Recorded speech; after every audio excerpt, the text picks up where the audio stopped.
Hello everyone! Welcome to the Story of the Bible, Usapang Buhay at Katotohanan. Ako si Nellen. Hi sa lahat na nakikinig. Super excited kami bahagi sa inyo ang kwento ng Bible, yung buong journey ng tao at ng Diyos. Sa bawat episode, pag-usapan natin ang mga kwento, aral at kung paano ito nakaka-apekto sa buhay natin today. At syempre may meaningful na conversations para kahit mahaba ang topic, ma-relate natin sa buhay natin. Kaya simulan na natin at samahan ninyo kami sa pag-explore ng kwento ng Diyos at ng tao. Let's dive in! Alam mo, the Bible is a really important book, pero ang haba niya, no? Oo nga hindi lang kasi siya isang book. Collection siya ng maraming books, written over a long period of time. Exactly. Pero kahit ganun, kapag pinagsama mo siya, parang iisa lang yung story na kinikwento niya. So the big question is, ano nga ba yung story ng Bible?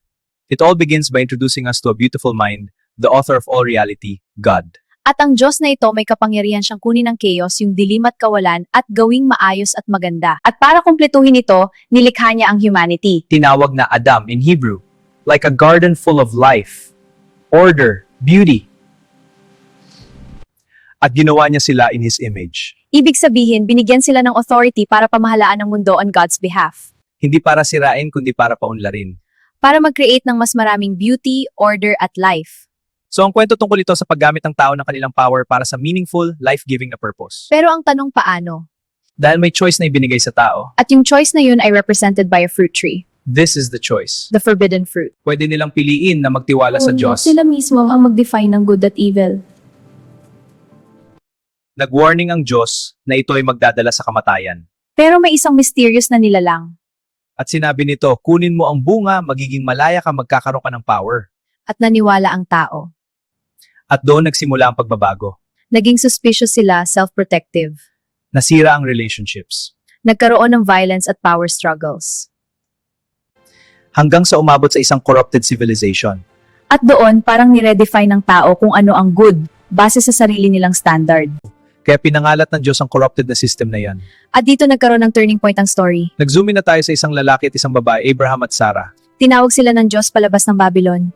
At nangako ang Diyos na mula sa kanila, bubuo siya ng isang bagong niyan. Isang bagong pagkakataon para sa hindi Pagkatanungin. nagawin ng tamang-tama. Kaya ang natitirang kwento ng Bible, Umiikot na sa pamilya nila. pero hindi rin naging maayos. Kahit may guidance na ng Diyos.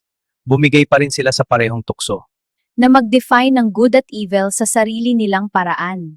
Pero bilang mga bihag na. At yun nga ang nangyari. So kahit may guidance na ng Diyos, nag-fail pa rin ang tao. Kaya ang tanong, sino ang magtatagumpay? Sabi ng mga propeta, hindi pa tapos ang kwento.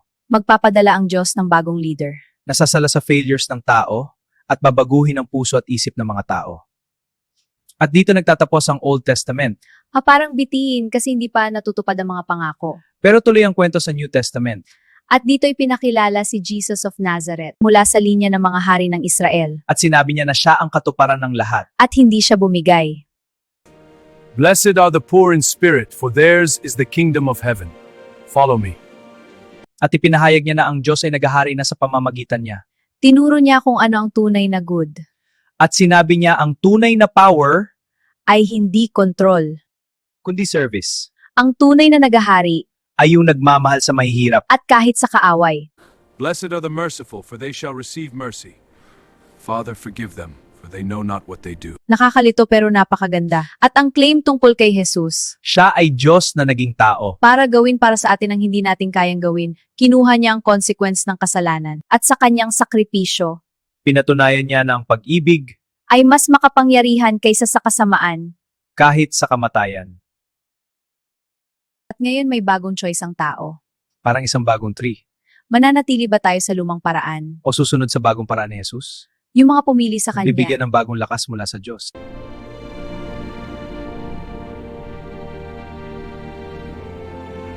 Dahil alam nilang sila ay minahal at pinatawad. Kayang-kaya rin nilang magmahal at magpatawad. At mabilis kumalat ang movement ni Jesus. Nabuo ang mga communities ng believers.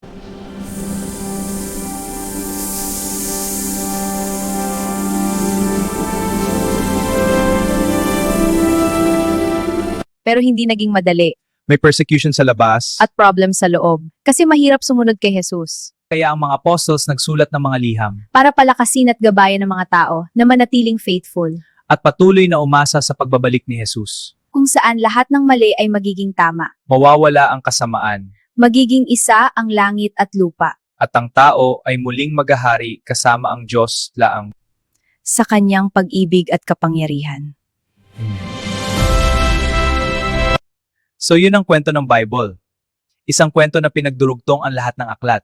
At At bawat libro, may kanya-kanyang paraan ng pagkukwento.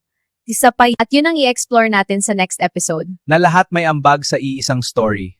At yan ang i-explore natin sa next episode. See you next time!